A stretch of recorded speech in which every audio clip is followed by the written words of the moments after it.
Yo, what's going on, boys? The competitive season is over, and right now you have the time to change to all of the most optimal and best settings for next season. And who knows, chapter 3 could be the time where you could go pro, and switching to the most optimal settings right now could be the one thing that takes your gameplay from a decent level to an incredible level. Make sure to subscribe to the channel and use my credits code Aubrisk. Full screen is the best setting that you can possibly be on. It provides you with the least amount of input delay, so just make sure that if you are using a stretch resolution, it allows you to stay on full screen. Now, I cap my FPS at 165 as I am on a 144Hz monitor. However, if you are on a 240Hz monitor, cap that at 240. I wouldn't recommend going on unlimited as that will give you unstable frame rates during endgames and fights. Now, I do have my brightness on 120, but a lot of people do have it on 90%. It gives you a little darker feel in the game. I don't really like that, so I keep it at 120%. I do stay on colorblind mode off, but I know people do have Tritanope and 10 to keep a little brighter feel of the game. However, I don't really like the look of this, so I choose to keep the setting off. I know people do use the Tritanope. Mongo used to use the Tritanope. I kind of like the look of this, so who knows, maybe I'll switch to it, but probably not.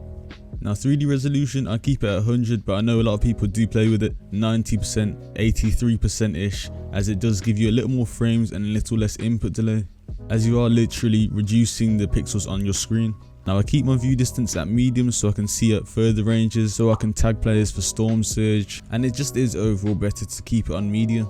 Now, my textures, I keep them on low, but I'm pretty sure medium and high makes your GPU work a bit more, so your CPU takes a little less load, which in theory should increase your FPS. And in my opinion, meshes look a bit better for content, that's why I keep them on high, but I would recommend going for low if you're playing for purely competitive or streaming. And obviously rendering mode, I keep on performance mode.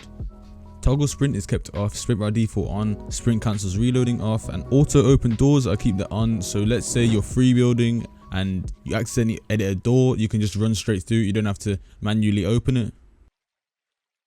Reset building choice, I'm pretty sure this is more for controller players. When you bring out your builds, it doesn't bring out the previous one, it brings out the wall. But disable pre-edit options, I keep this on. I should probably have it off as it does give you more options during fights. One thing that you see Martas do is pre-edit a wall and then take the wall, use that pre-edited wall in order to win the fight. Now confirm edit on release. Ooh. It's a bit of a sticky one still. I switched edit on release off just to test it out. It felt like that scene where Goku takes off all of his weighted clothes and starts fighting.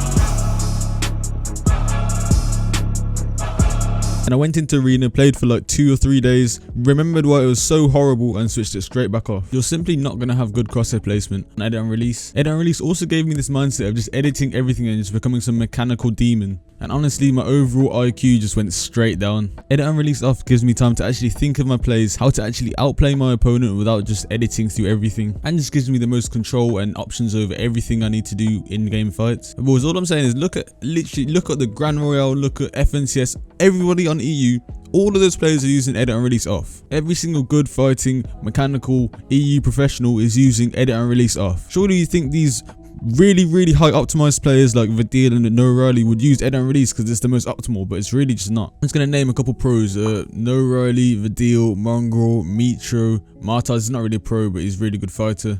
Hellfire, Seti, Kami, Rezon, Tayson, Hen, Chapix, Janice, Puizi, Anas, Thomas HD, Benji, Endretta, Savage. Literally look at any tier 1 EU professional and none of them are using edit and release. I use 6.7%, Hen uses 6.7%, I'm pretty sure Chapix uses something around 6.7%, Rezon uses 7%, a lot of different pros use 7% on 800 DPI. So I would say this is a low sense sweet spot for people. I'm going to go through a couple of sensitivities that you can test out for yourself, see which ones work for you. For really low sense players, I'd recommend 4.7%. Probably don't go any lower than that. Martas plays that exact same sensitivity and Savers plays something similar. For low medium sensitivity players, I'd recommend 6.5%, which is Bugger's old World Cup sensitivity. For you medium sensitivity players, I'd recommend 8%. This keeps a balance between good aim and good mechanics, and is the reason why Benji and No Riley play around this sensitivity.